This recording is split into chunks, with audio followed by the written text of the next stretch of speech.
அவருடைய அதிசயமான செயல்களை யார் பிரியப்படுறாங்களோ அவர்கள் அதை ஆராய்ந்து பார்ப்பார்களாம். 77வது சங்கீதத்தில் சங்கீதக்காரன் வாக்குத்தத்தம் அற்று போயிட்டோ, கர்த்தர் இரக்கம் செய்ய மறந்தாரோ, இனி ஆண்டவர் கிருபை செய்ய மாட்டாரோ, அவ்வளவுதானோ என்று வேதனையோடு சொல்லிவிட்டு சொல்லுகிறார், இது என்னுடைய பலவீனம். நான் பூர்வ காலத்து அவருடைய கிரியைகளை, அவருடைய அதிசயங்களை நான் தியானிப்பேன், நான் யோசிப்பேன்.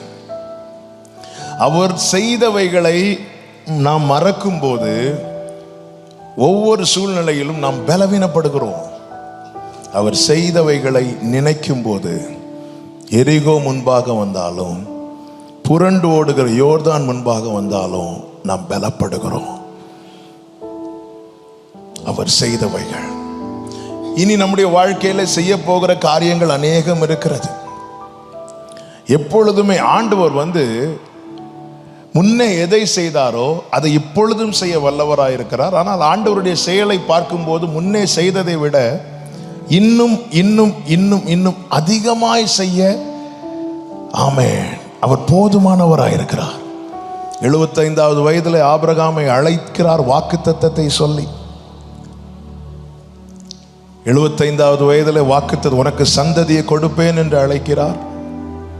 லோத் ஆபிரகாமை விட்டு பிரிந்து போன பிறகு கடற்கரை மணலை காண்பித்து உனக்கு இப்படி இருக்கும் சந்ததி என்று சொல்லுகிறார்.